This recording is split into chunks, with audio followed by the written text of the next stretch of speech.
आज हम आपके लिए मदर टेरेसा की कहानी लेकर आए हैं, तो चलिए बिना देर किए शुरू करते हैं मदर टेरेसा की कहानी।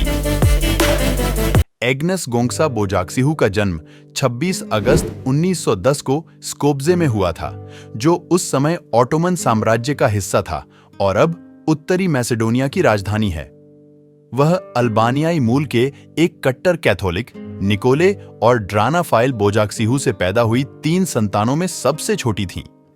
उनके पिता, जो एक निर्माण ठेकेदार के रूप में काम करते थे, की मृत्यु हो गई जब वह केवल 8 वर्ष की थीं, जिससे परिवार आर्थिक संकट में पड़ गया।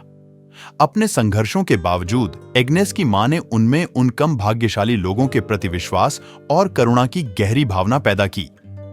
एग्नेस ने एक सरकारी संचालित प्राथमिक विद्यालय में पढ़ाई की, जहां उन्होंने शैक्षणिक रूप से उत्कृष्ट प्रदर्शन किया और छोटी उम्र से ही दयालु स्वभाव का प्रदर्शन किया। वह विशेष रूप से अपने समुदाय में गरीबों और बीमारों की मदद करने के प्रति आकर्षित थीं।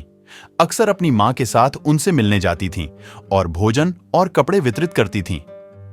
बचपन के दौरान उनके अनुभव बाद में हाशिए पर पड़े और निराश्रितों की सेवा करने की उनकी आजीवन प्रतिबद्धता को आकार देंगे।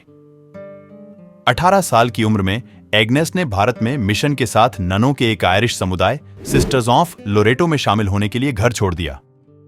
डबलिन में अपना नौसिखिया प्रशिक्षण पूरा करने के बाद वह 1929 में भारत के कोलकाता, तत्कालीन कलकत्ता पहुंची। वहां उन्होंने नन के रूप में अपनी अंतिम शपथ ली और लिसिक्स के सेंट थेरेसा के बाद सिस्टर मैरी टेरेसा नाम चुना, जो अपनी भक्ति के लिए जानी जाती है।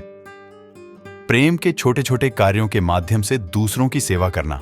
सिस्टर टेरेसा ने अपने शिक्षण करियर की शुरुआत Saint Mary high school, Kolkata से की, जहां उन्होंने भूगोल और कैटेचिज्म पढ़ाया। उनकी दयालुता, धैर्य और शिक्षा के प्रति समर्पण के लिए उनके छात्र उनकी प्रशंसा करते थे। हालांकि कोलकाता की सड़कों पर सिस्टर टेरेसा को जिस अत्यधिक गरीबी और पीड़ा का सामना करना पड़ा, उसका उन पर गहरा प्रभाव पड़ा, जिससे उन्हें गरीबों की दुर्दशा को कम करने के तरीके खोजने की प्रेरणा मिली। 1944 में दार्जिलिंग की एक ट्रेन यात्रा के दौरान सिस्टर टेरेसा को वह अनुभव हुआ जिसे उन्होंने एक कॉल के भीतर एक कॉल के रूप में वर्णित किया। उनमें सबसे गरीब लोगों और उन लोगों की सेवा करने की गहरी इच्छा थी जिन्हें छोड़ दिया गया था और जो सड़कों पर मर रहे थे। अपने वरिष्ठों से अनुमति मिलने के बाद उन्होंने कॉन्वेंट छोड़ दिया और प्रेम और करुणा के अपने मिशन को शुरू करने के लिए कोलकाता की मलिन बस्तियों में चली गईं। 1950 में सिस्टर टेरेसा ने मिशनरीज ऑफ चैरिटी की स्थापना की, जो सबसे गरीब लोगों को भोजन, आश्रय, चिकित्सा देखभाल और सबसे बढ़कर प्यार और सम्मान प्रदान करके उनकी सेवा करने के लिए समर्पित एक मंडली थी। मंडली केवल कुछ सदस्यों के साथ शुरू हुई, लेकिन तेजी से बढ़ती गई क्योंकि अन्य लोग सिस्टर टेरेसा के उदाहरण से प्रेरित हुए और उनके मिशन में शामिल हो गए। मदर टेरेसा के मार्गदर्शन में मिशनरीज ऑफ चैरिटी ने कोलकाता से परे अपने काम का विस्तार किया। पूरे भारत में और बाद में दुनिया के अन्य हिस्सों में निराश्रितों और मरने वालों के लिए घर, अनाथालय, स्कूल और क्लिनिक स्थापित किए। आलोचना और विरोध सहित कई चुनौतियों का सामना करने के बावजूद मदर टेरेसा अपनी धार्मिक मान्यताओं या सामाजिक स्थिति की परवाह किए बिना जरूरतमंद लोगों की सेवा करने की अपनी प्रतिबद्धता पर दृढ़ रहीं। गरीबों के प्रति मदर टेरेसा के निस्वार्थ समर्पण और करुणा और सेवा के प्रति उनकी अटूट प्रतिबद्धता ने उन्हें अंतर्राष्ट्रीय पहचान दिलाई और 1969 में नोबेल शांति पुरस्कार सहित कई पुरस्कार दिए। उन्होंने अपने मंच का उपयोग हाशिए पर रहने वाले लोगों के अधिकारों की वकालत करने और गरीबी के बारे में जागरूकता बढ़ाने के लिए किया।